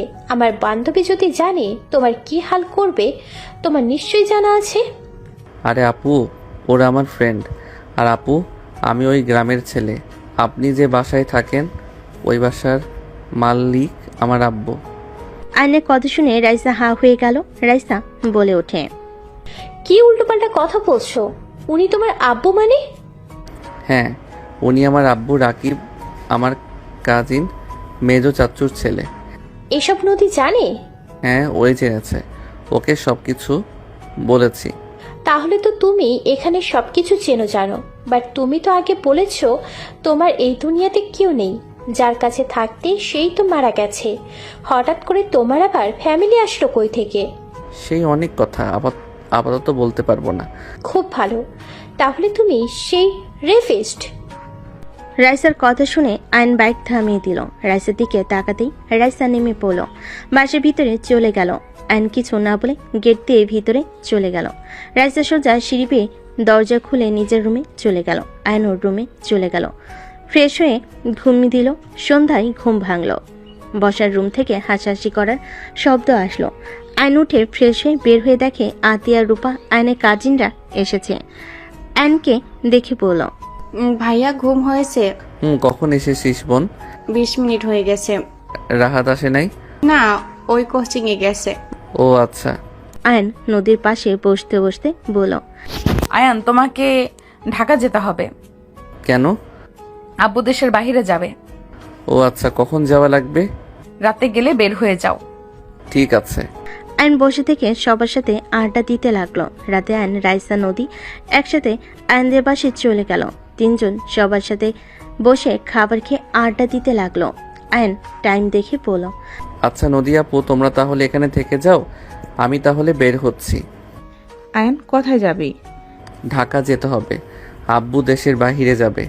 ভাইয়া চট্টগ্রামে আছে, তাই আমাকে দেখতে হবে বাকিটা। সাবধানে যাস, রাত করে বের না হইলে হয় না, সকালে গেলে তো পারিস। এখন গেলে সকালের ভিতরে পৌঁছে যাব। আচ্ছা, আসছি। আয়ন সবার থেকে বিদায় নিয়ে বের হয়ে গেল। সকালে পৌঁছে গেল। নদীর বাসার ভিতর ঢুকে বাইক রেখে সদর দরজায় নক করলো। দরজা খুলে আয়ন নোভাকে দেখে অবাক হয়ে পড়ল। আসসালামু আলাইকুম আপু। ওয়ালাইকুম সালাম, কেমন আছেন? আলহামদুলিল্লাহ, আপনি কেমন আছেন? আর কবে এসেছেন? গতকাল এসেছি, ভিতরে আসো। আয়ন ভিতরে গেলে নদীর আম্মুকে সালাম দিয়ে রুমে চলে গেল। রুমে গিয়ে নদীকে কল দিল। নদী কল রিসিভ করে বলল, পৌঁছে গেছো? এসে গোসল করে তোমাকে কল দিলাম। কি করো? শাশুড়ি আম্মুর সাথে বাইরে যাব। কোথায়? মেজো কাকির বাবার বাড়িতে যাব। ও আচ্ছা, যাও যাও, ঘোরাঘুরি করো। আর কত জায়গায় যে যাওয়া লাগবে তোমাকে। তোমার হিংসে হচ্ছে নাকি? অল্প অল্প। ফাজিল। আচ্ছা, বের হব। কলে থাকো, কল কেটে দেওয়া লাগবে কেন? বড়দের সামনে কথা বলবো নাকি? শরমেরও তো ব্যাপার আছে। কি বলবে শুনি? আচ্ছা, আমার বউ শরম পাচ্ছে যখন, তখন একটা কাজ করতে পারো। কি? কিস দিয়ে যাও না জান। নদী কিছু বলবে, সাথে সাথে পিছন থেকে রূপা এসে বলল, আমি দেব নাকি? রূপাকে দেখে আয়ন লজ্জা পেয়ে গেল। আয়ন ভেবাচাকা খেয়ে বলে, মানে ভাবি ভালো আছেন? জি দেবরজি, আমি তো ভালো আছি। কিস দিব কি? আচ্ছা, বাই। আয়ন কল কেটে দিলে রূপা হাসতে লাগলো। নদী লজ্জা পেয়ে গেল। রূপা বলে, হয়েছে, জামাইয়ের মতো লজ্জা পা, চল নিচে চল। চলেন। নদী রূপা নিচে চলে গেল। এদিকে আয়ন নিচে চলে গেল। আয়ন নিচে গেলে নদীর আম্মু বলে, আয়ান তুমি খেয়ে ঘুমিয়ে যাও, সারা তো বাইক চালিয়ে এসেছো। আব্বু কখন গেছে? রাতে চলে গেছে। আয়ন কিছু বলবে, নদী কল দিতে লাগলো। নোভা বলে ওঠে, আপু না কল দিচ্ছে, ধরো না কেন? ধরি। আয়ন কল রিসিভ করতেই আতিয়া বলে ওঠে, ভাইয়া পিচ্ছি বলো। দেখো ভাবি কি করে। আতিয়া কথাটা বলে ক্যামেরা পিছনের দিকে ধরলো। আয়ন ফিক করে হেসে দিল। নদী আরো কিছু ভাবিরা মিলে রাহাতকে মেকআপ করে দিচ্ছে। নোভা এসব দেখে বলে ওঠে, আপু কি করো? ওই ছেলেটা কে? আয়ান, তুমি আবার এভাবে চুপ করে আছো কেন? তোমার বইয়ের পাশে ছেলে মানুষ, কিছু বলছো না? নদী রাহাতকে ফোনটা হাতে নিয়ে বলে, কিরে তুই বাসায় কবে এসেছিস? গতকাল এসেছি। তুমি কোথায় আছো? এত মানুষ কেন? আর ওই ছেলেটা বা কে? এভাবে ভূত সাজাচ্ছ কেন? আরে ওইটাই আমার ভাতিজা। আমি আমার মেঝো চাচি শাশুড়ির বাসায় এসেছি। এখানে সব ভাবিরা, আমার ননদরা, আরো কিছু ননদ আছে, সবাই মিলে প্ল্যান করেছি রাহাতকে ভূত সাজিয়ে প্র্যাঙ্ক করব। কি বলো? তোমার চাষি শাশুড়ি কি কও এগুলো? তুই কোথায় নদী? আর এইসব আবল তাবল কি বলছিস? আয়াম তো এতিম, ওর ফ্যামিলি কোথায় পাস? ভাবি আপনারা বাকিটা দেখেন, আমি একটু কথা বলে আসছি। নদী কিছুটা দূরে গিয়ে বলতে লাগলো, আয়ান কোথায়? ও তোমাদের কিছু বলে নাই? আমি যে বাসায় ভাড়া থাকি ওই বাসার মালিক আয়ানের আব্বু। আয়ান এতিম না। আয়ান রাগ করে গ্রাম ছেড়ে দিয়েছিল। আমাদের ফ্যাক্টরিতে যে জমি অর্ধেক ওদের। আয়ান তোকে আগে বলেছে কি যে ওর ফ্যামিলি আছে? তা বলে নাই। ওই মনে অনেক আঘাত পেয়েছিল। ওর বাবা মা কারোর সাথে কোনো যোগাযোগ রাখেনি। আমি তোমাকে পরে সব বলবো। আচ্ছা আমি ফোনটা রাখছি, মেঝো আম্মু ডাকছে। ওকে যা। নদী কল কেটে দিল। নোভা বলে, বাবা, তোমার মেয়ে দেখি সব পরিবেশে সুন্দর মানিয়ে নেয়। যাক, বিষয়টা ভালোই লাগছে। আমার মেয়েটার কত হাসি খুশি লাগছে, সবার সাথে কত আনন্দে আছে। আর মেয়েটাকে নিয়েও চিন্তাও থাকলো না, শ্বশুর বাড়িতে আছে। নোভা কিছু বলবে তার আগে আয়ন নিচে এসে বলে, আম্মু আমি বের হচ্ছি। খাবার খেয়ে যাও। আচ্ছা দিন। আয়ন খেতে বসলে নদীর আম্মু খেতে দিল। আয়ন খাবার খেয়ে ফোন নিয়ে চলে গেল। অফিস ছুটি হলে আয়ন অফিস থেকে বের হয়ে বাইকে উঠতে যাবে, সাথে সাথে নদীর কল আসলো। আয়ন কল রিসিভ করলো। হ্যাঁ জান বলো। ভিডিও কলে আসো। বাইকের উপরে আছি জান, বাসায় গিয়ে কল দিব। আয়নের মুখে জান শুনে লজ্জায় পড়ে গেল। পিছন ক্যামেরা দিলে আয়ন জিপায় কামড় দিয়ে সব ভাবিরা বসে আছে। আয়ন বলে ওঠে, দূর, এত শরম পাওয়ার কি আছে? আমার বউকে আমি জান বলছি, এখানে সমস্যা কি? আয়নের কথা শুনে সবাই বলে ওঠে, তাই তো। তা দেবরজি, আমরা ধরবো জন্য কি পালাইছো নাকি? কেমন আছেন আপনারা? আর পালাবো কেন? 10 দিন পর যাব, পরে দেখব, তখন যেন আবার আপনারা পালান না। দেখা যাবে, এসো। আর তোমার বউ এত লজ্জা কেন পায়? দাদিরা কিছু বললে লজ্জায় লাল হয়ে যায়। আমার বউটাকে একটু বেশি পাকনা বানিয়ে দিয়েছেন। লজ্জাবতী বউ ভালো লাগে। আয়নের কথা শুনে সবাই হাসতে লাগলো। রূপার ভাবিরা বলে, লজ্জাবতীকে বানিয়ে দিব আমাদের মতো? রায়ান বলে ওঠে, না না, এমন বানানোর দরকার নাই। রায়ান বাইক চালাতে চালাতে কথা বলতে বলতে যেতে লাগলো। আয়ন বাইক চালাতে চালাতে কথা বলতে বলতে যেতে লাগলো। হঠাৎ করে একটা মেয়ের সামনে এসে পড়লো। আয়ন মেয়েটাকে দেখে চমকে গেল। আয়ন বাইক থামালে মেয়েটা সোজা আয়নকে জড়িয়ে ধরলো। আয়ন সরানোর চেষ্টা করতে লাগলো। মেয়েটা কান্না করতে করতে বলে, আয়ন আমাকে ক্ষমা করে দাও। আয়ন প্লিজ আমাকে ক্ষমা করে দাও। আমি তোমাকে ছাড়া ভালো নেই আয়ান। আমি তোমাকে অনেক ভালোবাসি। আমি প্রথমে বুঝতে পারি নাই, এখন আমি বুঝতে পারছি আমি কি তোমাকে ছাড়া ভালো নেই। মেয়েগুলো কথা শুনতে পেল সবাই। আয়ন কিছু বলার আগেই নদী ফোন কেটে দিল। আয়ন ধাক্কা দিয়ে সরিয়ে দিয়ে বলল, কি আবল তাবল কথা বলছো? তোমার মাথা খারাপ হয়ে গেছে নাকি? মেয়েটা রাস্তার উপর থেকে উঠে আয়নকে জোর করে ধরে বলে, আমি তোমাকে ছাড়া ভালো নেই। আমি ঠিক বলছি, আমি তোমাকে অনেক ভালোবাসি আয়ান। প্লিজ আমাকে ক্ষমা করে দাও, আমাকে একবার সুযোগ দাও। আমি তোমাকে কখনো কষ্ট দিব না। আমি তোমাকে রাজার মতো করে রেখে দেব। আয়নের রাগ উঠে সজোরে ধাক্কা মেরে গালে থাপ্পড় বসিয়ে দিয়ে বলে। যত সব ফালতু মেয়ে, তোকে আমি বোনের মতো ভালোবাসি আর তুই কি বলো সেসব? মেয়েটা বলে, আয়ান, তুমি আমাকে যদি ভালো নাই বাসো তাহলে তুমি আগে কেন আমাকে দেখতে যেতে? কেন আমাকে গিফট করতে, আমাকে নিয়ে ঘুরতে যেতে? কেন আমার সাথে এত ভালোবাসার অভিনয় করে আজ এসব বলছো? প্লিজ আয়ান, আমাকে ফিরে দিও না। আমি তোমাকে সত্যি অনেক ভালোবাসি আয়ান, প্লিজ। আয়ন মেয়েটার কথা শুনে এক ঝটকা দিয়ে সরিয়ে দিয়ে আয়ন রাগে বলে ওঠে, জাস্ট শ্যাট আপ। তুমি আমার ছোট বোনের মতো, কাকার সংসার চালাতে কষ্ট হতো তাই আমি তোমাদের সাহায্য করার চেষ্টা করতাম, কারণ দাদু মারা যাওয়ার পর তোমরা ছিলে যে আমার খোঁজ খবর নিতে। আমার ছোট বোন আছে তোমার বয়সে, তাই আমি তোমাকে আমার ছোট বোন ভেবে এত গুরুত্ব দিয়েছি। আর তুমি এখন এসব কী ধরনের কথা বলছো? হ্যাঁ, আয়নের কথা শুনে মেয়েটা কান্না করতে করতে বলে, তুমি এসব কি বলো? তোমার তো কোনো ফ্যামিলি নাই। আয়ন মেয়েটার কথা শুনে বলে, আমার সব আছে, আর আমি তোমাকে সবসময় পিচ্ছি বলে ডাকতাম। পিচ্ছি আমার ছোট বোনকে বলতাম, এই যে এই মেয়েটা আমার বোন তোমার বয়সে, দেখো। আর আমি বিবাহিত, তুমি তো জানো, তারপরও কেন এইসব বলছো? আয়নের কথা শুনে মেয়েটা কান্না করতে লাগলো। আয়ন মেয়েটাকে বলে, কান্না বন্ধ করো, বাসায় যাও। মেয়েটা ওইখানে বসে থেকে বলতে লাগলো, আমি কোথাও যাব না, আমি বাসায় যেতে চাই না। আমি বাসায় গেলে আমাকে বিয়ে দিয়ে দেবে। আয়ন কথাগুলো শুনে বলে ওঠে, তুমি কি বিয়ের আসর থেকে পালিয়ে এসেছো নাকি? উঠো বলছি, থাপ্পড় মেরে গাল ফাটিয়ে দিব, উঠো। আয়ন মেয়েটার হাত ধরে টেনে বাইকের পিছনে বসিয়ে দিল। আয়ন বাইক নিয়ে সোজা বস্তিতে চলে গেল। আয়ন বাইক থেকে নামতে নিলে মেয়েটা বলে, না, আমি নামবো না, আমি অন্য কাউকে বিয়ে করব না। আয়ন মেয়েটাকে ধমক দিয়ে বলে, নামো বলছি।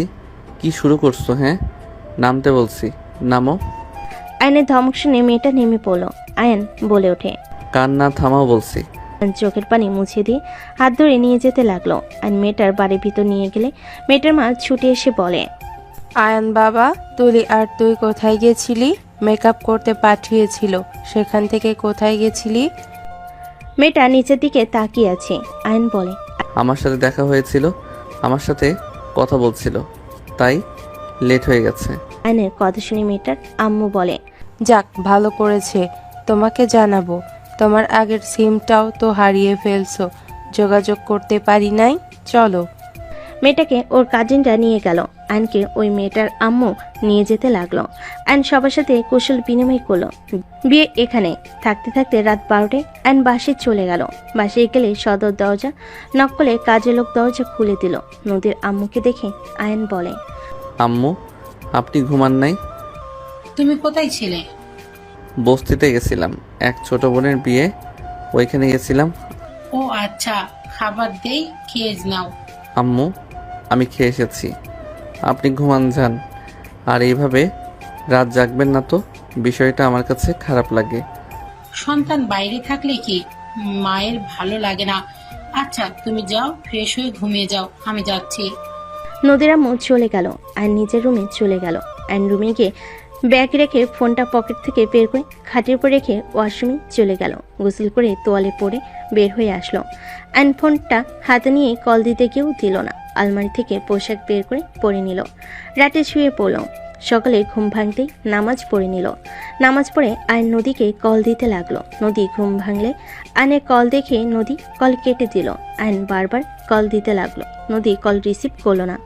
আয়ন SMS করতে লাগলো, জান, কলটা রিসিভ করা জান, তুমি ভুল বুঝছো, মেয়েটা আমার বোনের মতো, সত্যি বলছি। আয়ন একের পর এক SMS করতে লাগলো। নদী সোজা ব্লক মেরে দিল। আয়ন ফোনটা রেখে দিল। বারান্দায় গিয়ে বসে থেকে বাহিরের দিকে তাকিয়ে থাকলো। অফিসের সময় হয়ে গেলে রেডি হয়ে আয়ন নিচে চলে গেল। নোভা বলে ওঠে, আয়ান, অফিস থেকে এসে আমাকে নিয়ে শপিং এ যেতে পারবে? হ্যাঁ পারবো। তাহলে আমি অফিসের সামনে চলে যাব। ঠিক আছে। আসো, খাবার খেয়ে নাও দুজন। তিনজন খাবার খেতে বসলো। খাবার খাওয়া শেষ করে আয়ন অফিসে চলে গেল। আয়ন অফিসে বসে থেকে কাজে মনোযোগ দিতে পারলো না। আয়ন সিম চেঞ্জ করে নদীকে কল দিতে লাগলো। নদী কল রিসিভ করে বলে, আসসালামু আলাইকুম, কে বলছেন? ম্যাম, বুকের ভিতরে কষ্ট হচ্ছে। আয়নের কণ্ঠ শুনে নদী বলে ওঠে। ছোট মেয়ে তো আছে, তার কাছে যান, সব কষ্ট দূর করে দিবে। আর দয়া করে কল দিবেন না দরকার ছাড়া। আয়ন কিছু বলার আগে নদী কল কেটে দিল। আয়ন কল করতে লাগলো। নদী ফোন না ধরে ফোন সাইলেন্স করে রাখে, কেবিনে চলে গেল। আয়ন কলের পর কল করে পেল না। সন্ধ্যায় ছুটি হলে অফিস থেকে বের হয়ে দেখে নোভা দাঁড়িয়ে আছে। আয়ান নোভাকে বাইকে তুলে শপিং মলে চলে গেল। নোভার সাথে শপিং করতে করতে বাসার দিকে চলে গেল। 9 দিন পর নদীর ফ্যামিলি আয়ন সবাইকে নিয়ে গ্রামের উদ্দেশ্যে বের হলো। সকাল 7টায় ট্রেন থেকে নেমে পড়লো। নোভা বলে উঠল, আব্বু এইসব গাড়িতে যাই? বাইকে চলো। না। ভ্যানে যাই সবাই? ঠিক আছে রাকিব, তোরা যা, আমরা ভ্যানে করে আসছি। 4 জন ভ্যানে উঠে পড়ল। নোভা আয়নের হাত শক্ত করে ধরে থাকলো। আয়ন নোভাকে পড়ে যেতে দেখে বলল, আয়ন তুমি ভ্যানে তো বসতে পারো না? আরে একা পিছলে খেয়ে পড়ে যাচ্ছি, আমার কি দোষ? নোভার পিছন থেকে বাহু ধরে থাকলো। আয়নের শার্ট ধরে বসে থাকতে লাগলো। আয়ন বলতে লাগলো, পিচ্ছি আপু আমার। নোভাকে এভাবে ভয় পেতে দেখে আয়ন কথাটা বলে হেসে দিল। আয়নের সাথে নদীর আব্বু আম্মু হাসতে লাগলো। নোভা রাগি লুকনি তাকিয়ে বলে, তিনজন আমাকে নিয়ে মজা নিচ্ছ তাই না? মোটেও না, আমাদের মুখে হাসি আসছে, এখানে মজা কই নিলাম। হাসি আসলে আমাদের আর কি করার বলো? আমারও সময় আসবে। 3 জন নোভাকে রাগাতে লাগলো। নোভা রাগ করে নেমে যেতে চাইলে আয়ন বলে, নামো। নোভা গাড়ি থেকে নেমে পড়লো। নদীর আম্মু বলে, নোভা উঠেই ফাজলামি করিস না, আমরা তো মজা করছি। আম্মু আব্বু নামে সামনে বাসাটায়। ওরে ফাজিল আপু, আমি সব বলে দেবো। 3 জন আমার সাথে কি করেছো? আমি কিছু করি নাই, আমার দোষ দিবা না তো। আমার মতো ভালা ভাই একটা পাবা? না ভাই, তোমার মতন বদমার্কা একটা ভাইও পাবো না। আয়ন হাসতে হাসতে ভাড়া দিয়ে লাগেজগুলো নিয়ে যেতে লাগলো। আয়নের পিছন পিছন সবাই আসতে লাগলো। বাসার ভিতরে গেলে দেখে সবাই বসে থেকে আড্ডা দিচ্ছে। নোভা নদীকে বলল, আপু। নোভার কণ্ঠ শুনে সবাই পিছনে তাকালো। আয়নের আব্বু আম্মু সবাই নদীর আব্বু আম্মুকে সালাম দিল। নদীকে নোভা জড়িয়ে ধরে বলে, আপু, আয়ান আমাকে অনেক জ্বালাইছে, সারা রাস্তা আমাকে 3 জনে পচাইছে। আম্মু আব্বু, তোমরা আবার ওর সাথে লাগছো কেন? আমি ভ্যানে বসতে পারি না, পড়ে যাচ্ছিলাম, সেটা নিয়েই 3 জনে হাসাহাসি করেছে। আমি কিছু করি নাই, আমার মুখে হাসি অটোমেটিক হচ্ছে। আয়নের কথা শুনে নোভা নদী বাদে সবাই হাসতে লাগলো।